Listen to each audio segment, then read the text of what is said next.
롯데가 잠실에 있는 어마무시한 롯데의 상징처럼 돼 있죠. 이거를 담보로 내놓은 굉장히 상징적인 사건입니다. 이게 제가 찌라시라서 얘기를 안 했었는데, 찌라시상으로 그 롯데케미칼 그리고 롯데 그 12월 파산설이 돌았어요. 그래서 롯데가 지금 유동성 위기다 뭐 이런 얘기들이 있었고, 그 중심에 이제 롯데케미칼이 있어요. 롯데케미칼이라는 회사가 뭐 만드는 회사냐, 그냥 우리가 일상생활에서 뭐 온갖, 그러니까 꼭 이건 아니겠지만은 예컨대 마우스가 하나 있다. 그럼 마우스에 이런 플라스틱 들어가잖아요.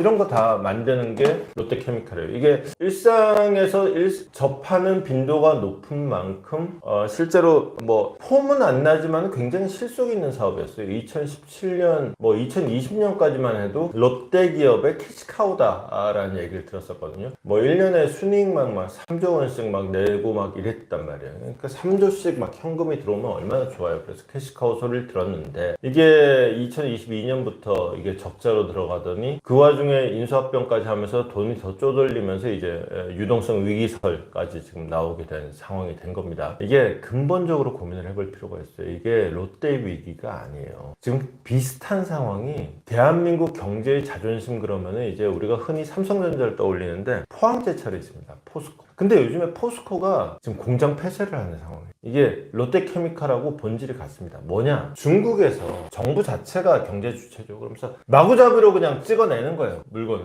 그래가지고 마우스가 있으면은, 마우스가 그래도 뭐 비싼 건 아니지만은 값을 받아야 될 거 아니에요. 이게 똥값이 됐다. 이게 제가 받으려 그러면은 이거 팔 수가 없다. 이거 만들수록 적자가 된다. 이런 구조가 돼버린 거예요. 중국발 공급 과잉이라는 숙제가 있는 거예요. 거기다가 이제 포스코 같은 경우에는 더 심해가지고 이제 최근에 그 공장에서 불도 한 2번 났. 거기다가 이 포스코는 또 이제 조만간에 파업까지 한대요. 지금 쟁의 신고까지 들어가 있어요. 포스코는 그런 위기고, 지금 롯데케미칼은 그거보다 더 이제 충격이 더 강하죠. 유동성 위기 그리고 파산설까지 나오는. 그래서 롯데의 어떤 상징처럼 되어 있는 잠실의 시그니엘, 뭐 하여튼 롯데월드 타워를 담보로까지 잡히는 이런 상황까지 됐습니다. 이거 담보로 잡히면 일단 신용도는 높아진다 그래요. 그래서 유동성에 불은 끌 수 있지 않겠냐 그러는데, 실제로 롯데도 좀 골치 아픈 게, 롯데백화점이 이제 곳곳에 많죠. 근데 장사가 되는 롯데백화점은 그렇게 많지는 않은 모양이에요. 그래서 장사 잘 안 되는 롯데백화점 대거 처분하고,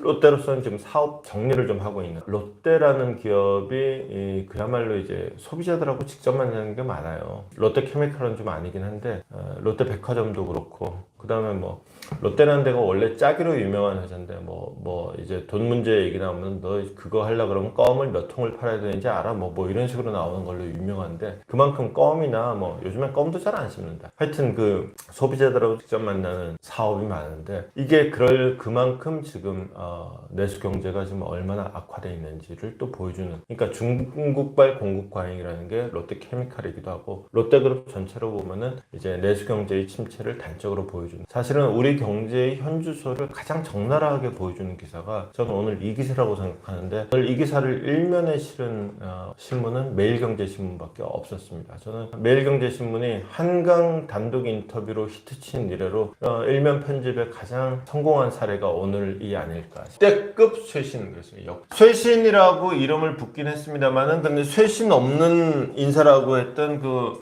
삼성의 인사에 비해서 그럼 이 정도면 그러면 충분히 좋은 것이었냐? 일단 제일 인상 깊은 거는 이제 3세 신유열 부사장의 등장 쪽으로 일단 메인이 뽑혔다는 걸, 이걸 쇄신으로 보느냐라는 시선이 있는데, 일단 인사 규모 자체는 원체 큽니다. 근데 근본적으로 이게 롯데케미칼의 핵심이었단 말이에요. 근데 롯데케미칼의 제 여수 2공장이 결국 멈춰서게 된다. 롯데케미칼이 뭐하는 회사인가 싶으실 텐데, 그게 더 익숙한 이름으로 얘기하면 호남석유화학입니다. 호남석유화학을 이제 롯데가 인수하면서 이렇게 된 건데, 롯데케미칼의 위기가 아니다라는 얘기가 제가 어제 들어서, 이거는 결국은 중국산 저가 물량 공세에 한국의 화학 산업이 총체적인 위기에 빠진 한 단면이다. 이 상황을 그냥 시장단 인사로 할 수 있겠느냐. 물론 지금 롯데로서는 근본적인 어떤 산업 자체의 경쟁력 회복에 대한 고민보다도 당장의 시장의 불안으로 인한 유동성 위기 극복이 더 화제인 것 같아요. 그리고 일단 유동성 극복 노력은 어느 정도 시장에서도 인정받는 것 같아요. 하지만 근본 문제는 이거다라는 거는 중요한 사실인 것 같습니다. 위기의 롯데 CEO 1명을 교체했습니다. 이건 계열사 CEO 절반 가까이를 갈아치운 거예요. 3분의 1 이상을 갈아치운 겁니다. 그래서 이제 신동빈 회장의 장남 신유열 부사장 승진. 롯데케미칼 호텔은 이제 1년 만이면 인사가 되게 빨리 난 거죠. 보통 회사 2년마다 보직을 바꾸는 경우가 많죠.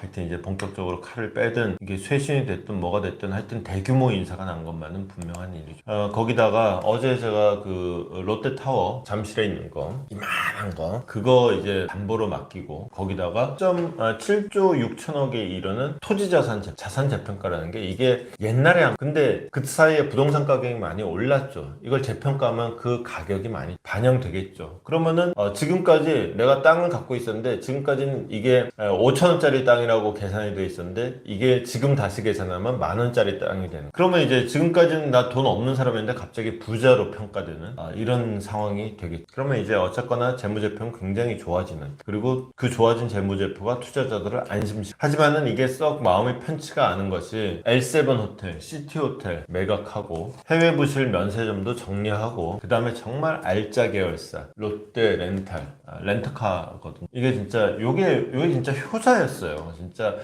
폼은 안 나지만은 진짜 캐시 따박따박 갖다 넣어주는 진짜 효자 산업인데 그것도 갖다 팔겠다. 지금 이렇게 된 거죠. 일단 시장 반응은 괜찮습니다. 롯데타워 담보도 괜찮고 그 다음에 이런저런 지금 노력을 그리고 사장을 저 정도로 바꾸는 건 사실 쉬운 일이 아니에요. 진짜로 어마어마한 대규모 인사가 난 거는 어쨌거나 맞는 일이고 그러니까 이런 노력이 시장한테도 좀 평가를 받은 거죠. 그래서 이제 케미칼 주가가 4%가량 뛰는 일도 있었는데 문제는 근본적 케미칼 자체가 롯데케미칼만의 문제가 아니라 대한민국의 석유화학 공업 자체가 지금 깝깝해지는 상황이다. 4% 상승이 중요한 게 아니라 최근 3년 동안 주가 65%가 떨어졌어. 그러니까 이제 석유화학 산업 자체의 어떤 사이클을 보여주는 게 이 주가의 장기 흐름인 거. 당장 하루 4% 뛴 게 중요한 게 아닌 거죠. 여수 2공장까지도 멈춰 세우게 되는 상황이 됐는데 중국산 저가 물량 공사가 이어지면서 이건 오히려 만들수록 손해가 나고 그러니까 이제 포스코도 지금